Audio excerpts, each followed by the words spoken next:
honored to be here. I did volunteer, so I don't know if that's it's really a pleasure, and I'm happy to share with you what we're doing at 200 Main. So I've been here as a resident in Eau Claire for about almost 40 years now. So I moved here when I was 2. And no, I've been much older, and have been here in different capacities. So it's kind of odd that I've reached this point where I originally taught school here in Eau Claire School District for 25 years.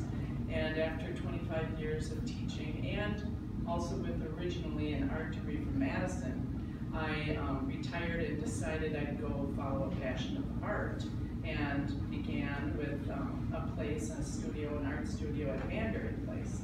And with that art studio, I got to do my own art, but I also had a yearning to work with kids because I have a love for children. And I continued classes there as an educator and taught classes in art for about 5 years after that. And Banbury was just a wonderful community of artists. And that evolved to another passion I had toward art galleries. And with not a lot of understanding for art galleries, I like to try things that are new and I like a challenge. And so I found an opportunity on the corner of Main and Graham that is an old acupuncturist building, if you know Steve, oh, I'm forgetting their name, but you might have been in that area. It's on the corner, as I said, of Main and Graham. So that had a wonderful, beautiful light and beautiful architecture, and just bit the bullet and decided that we would, a number of us would rent that space and turn it into an art gallery. So as it coincided, I think, with the momentum of downtown Eau Claire at a very good timing. I've never been great at timing, I don't think, but this seemed to be, for once, some good timing. And so we began this endeavor 2 years ago and called it 200 Main for some different reasons, but mostly because it seemed most appealing and it was a good way to discuss or to share that location and identify where we were. So again, we would say to people that have lived here 25 years, we're on the corner of Main and Graham, and they would almost every time say, don't know where that is. I can't place where it is. So we had some work to do to get that word out as to our location. So we started in 2016 and really looking at, today what I'm really hoping to share with you is where we've evolved since 2016, what we do and what we hope to do in the future, in the very near future, with hopefully some feedback from you. So, here we go.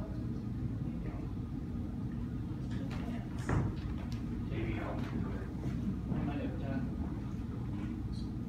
The arrow right there. So this is really, I find it insulting to read slides to people because as an educator I had to listen to too much of that.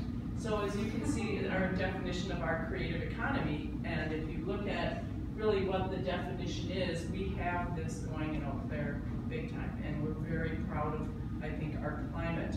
I'm really focusing on downtown, but I think we have an allegiance with and a loyalty to areas like Artisan Forge, where there's such incredible things going that Greg Johnson has done. And other area places have just really sprung up, and it's a real vital, I think, climate for this kind of thing. So with that, what are we? So we're technically a fine art gallery where we host up to, we've had, I think, over 20 visiting artists in the course of these 2 years.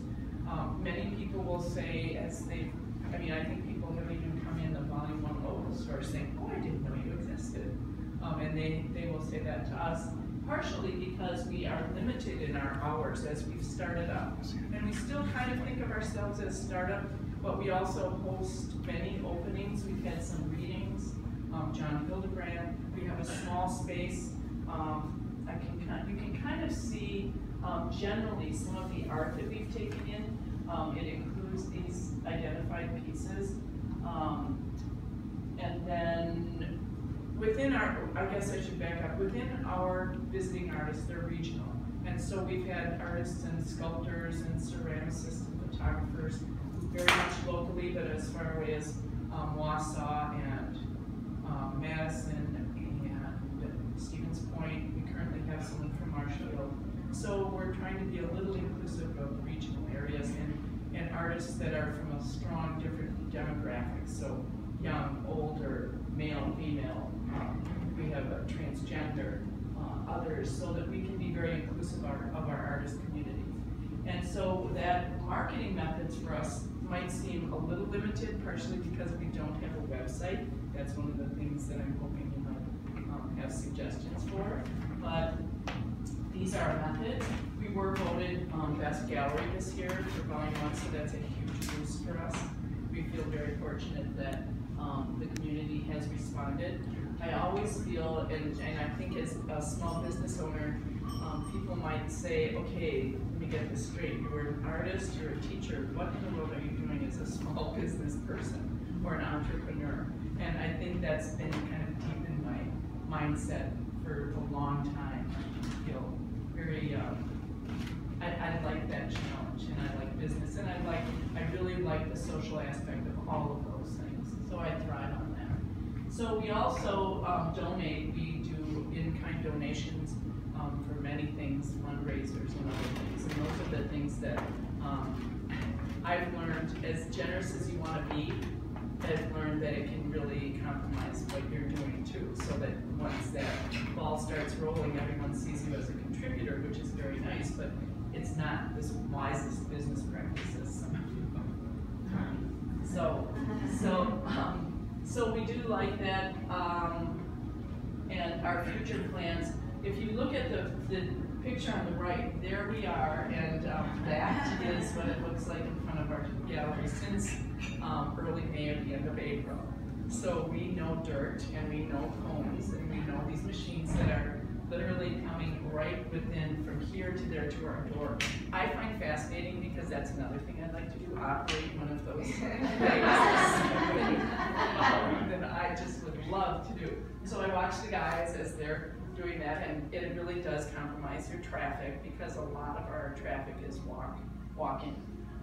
So this is our big plan. As we looked at our business plan, and I have to mention that Western Dairyland has, I don't know if it's fair to do plugs, but Western Dairyland is this resource that many of you probably know. I didn't realize how helpful they are.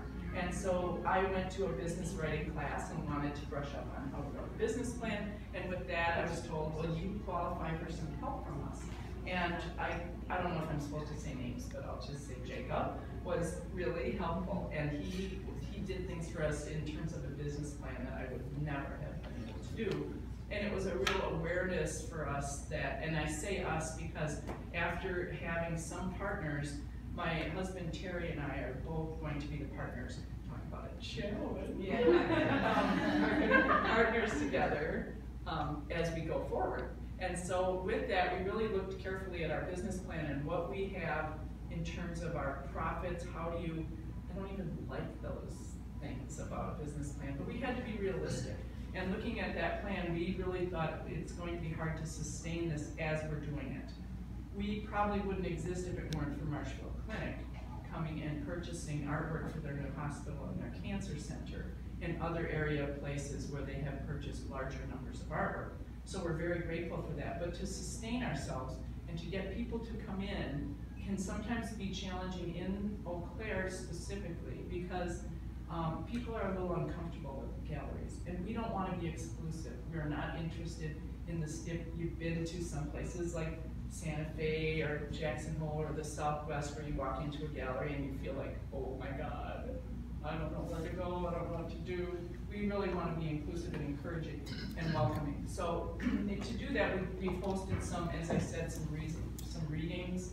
We also brought in kids from Boys and Girls Club, as well as Blue Gold Beginnings, to say, this is an art gallery, here's how you behave in an art gallery, but here's what you can do instead of here's what you can't do.